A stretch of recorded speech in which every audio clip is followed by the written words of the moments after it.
This is England. England before June 6, 1944. From these shores, the United Nations was soon to launch the greatest military expedition of its kind in history. The cross-channel invasion of Europe against the Nazi power. Vast preparations were being made. Huge quantities of materiel and supplies collected. Guns, half-tracks, bombs, ambulances.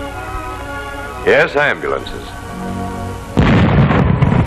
For in the midst of all this preparation and this training for destruction, there went on an opposite kind of preparation. Preparation for the business of saving life, of preserving limb and tissue, of easing pain. Through the endless English months of war games and maneuvers, the medical corpsmen of the ground forces worked with their units. They grew tough and inured to battle conditions. They learned the prime importance of speed. As the day drew nearer and the grand strategy was mapped, the Medical Corps drafted its plans to fit. The disposition of hospital facilities in England would be as follows. In the north, scattered over a wide area, the general hospitals, large institutions completely equipped for every type of medical service. A few miles inland from the south coast, and spotted near railroads, would be a series of transit hospitals, through which would pass all the casualties arriving in England. Here they would be classified and routed to the various general hospitals in the north. And along the coast, close to the beaches and ports in each receiving area, there were to be holding hospitals, fully equipped for emergency surgery. Here, serious cases could receive attention immediately on their arrival in England. These were the plans, and this was the reality. The general hospital, the transit hospital, the holding hospital, better equipped than many a permanent institution back home. The tent stood empty, ready, waiting for the day. June 6th, D-Day. The great plan is put to the test.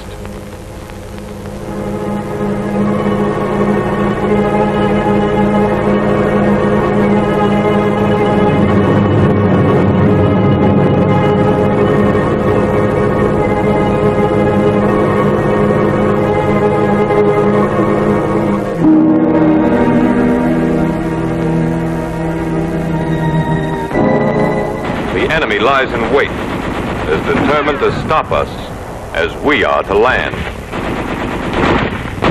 First American soldiers hit the beach.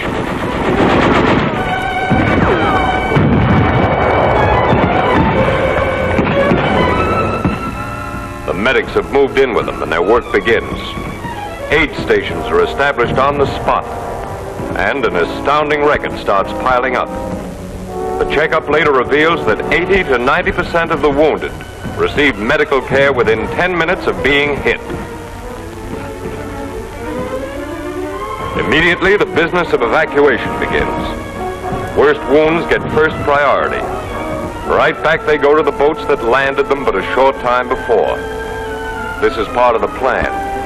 Where the LSTs are unable to come in close enough, the smaller craft are used to get the wounded to them.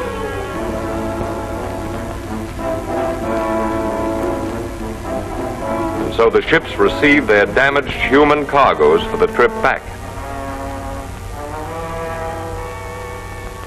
All along the beaches they wait. As the fighting develops, every means is used to hasten the removal of the wounded from the scene of battle. The jeep of all trades is pressed into service and proves itself again.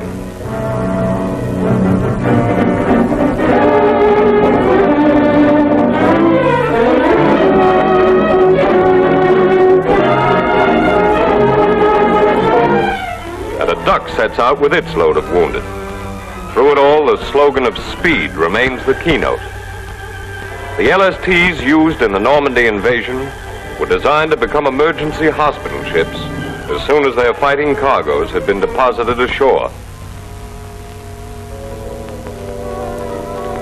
In the hold, wall brackets were installed for the support of tiers of litters. Each LST could accommodate 200 or more patients. And in the first days of the invasion, 90% of the wounded were evacuated on these ships. smoke, a drink of water, trophies, and rest. The dead rest of exhaustion. Elsewhere on the ship, a life is being saved. Some wounds can't wait, so planning included an operating room on each LST and an experienced Army surgeon to augment the regular naval medical staff. And soon it will be England again, and rest, and care, and safety. The routing of the ships had been carefully planned to avoid congestion at any one landing point on the English coast. As each ship disembarked its wounded, those cases needing immediate surgery or other treatment were moved to the nearest holding hospital. Then, as soon as they were transportable again, they were moved inland to the transit hospital serving the area.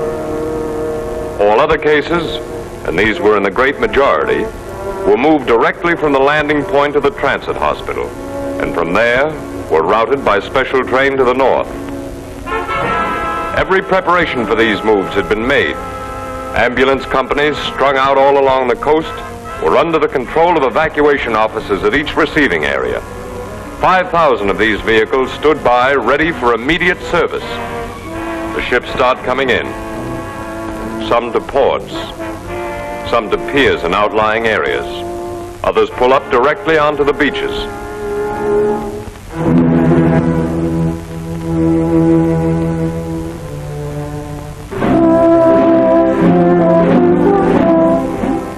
No time is lost in moving out the wounded. Specially trained sanitary companies take over the litter jobs and the business of unloading begins. Evacuation officers supervise. The disposition of each litter case has been decided.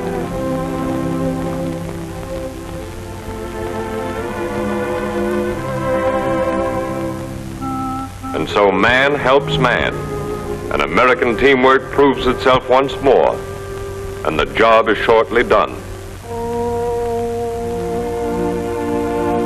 The emergency cases move out first.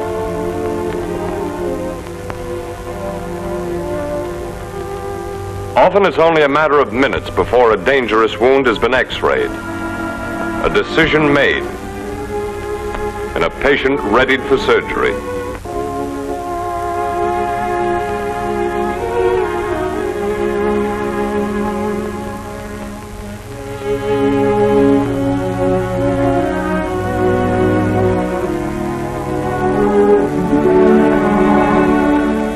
Soon after the operation, as it's safe for him to travel, he's moved out, sent off to the transit hospital.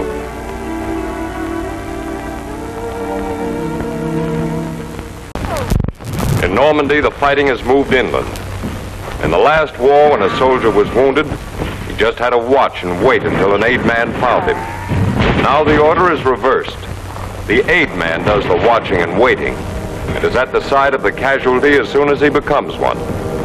In addition, the American corpsman today, unlike his counterpart in previous wars, is qualified to administer morphine and plasma and to render numerous other services to the wounded. All this is making a vast difference in the saving of life. Some of the wounded filter back to the aid station on foot, but evacuation by walking and hand litter bearing soon gives way to the faster method of evacuation by jeep. The battalion aid station operates just behind the lines. Here the trained corpsman again demonstrates his value, taking over many jobs that the physician would otherwise have to perform. This frees the doctor's time for more detailed attention to the serious cases.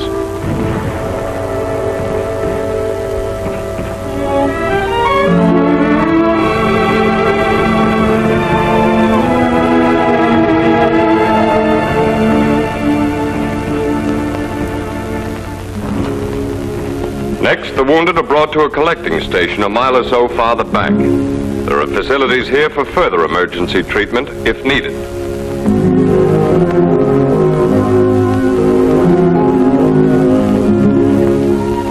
But the primary job is the transporting of the wounded with all possible speed to the clearing station.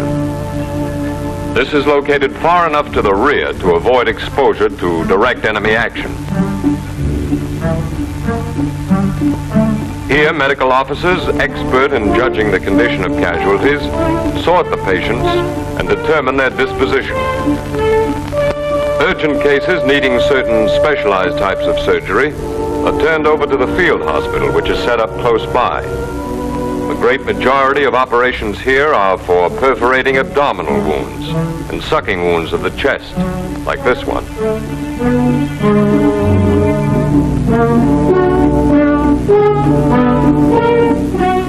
Whole blood flown in from England consolidates the gains that have been made by life-saving plasma at the front.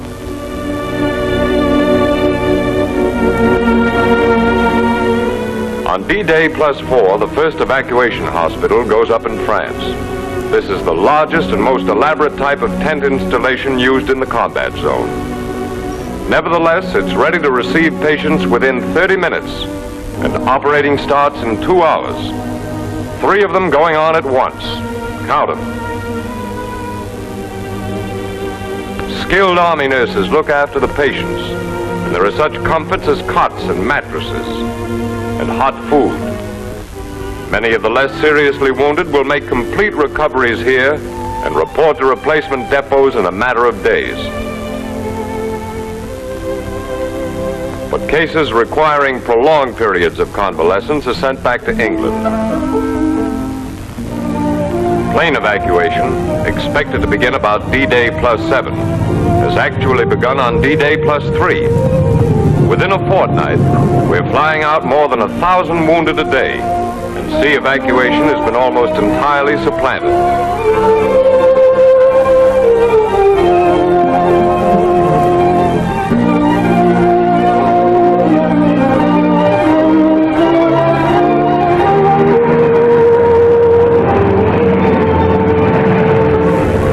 Trip from France to England takes about an hour.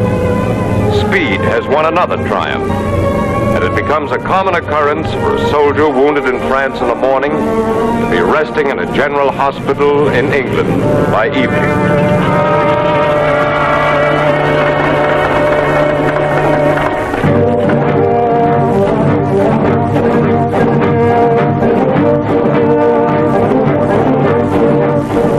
From the landing field, the patients are shuttled to the transit hospital, and before long they're boarding the hospital trains that pull out daily from nearby railway spurs for the trip north.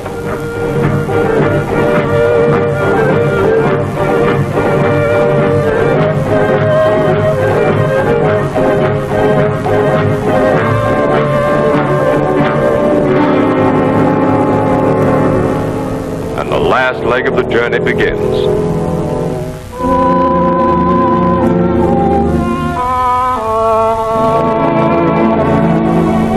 General hospitals are telling some remarkable stories these days, like 16,000 casualties handled by one group and only 15 deaths. What is making such records possible, of course, is the fine condition in which patients are arriving, due to the splendid work of units all along the line. In the first 2 months of the invasion, some 76,000 wounded were handled by the medical department. In World War I, 8% of these men would not have survived. Today, less than 3% are being lost. And many who would have been invalided for life will be totally healed. So the careful planning of months bears fruit. And men who knew the battlefield but a few short hours back, knew the pain, the suffering, now know the care, the comfort, and the hope that the best in modern medicine can bring.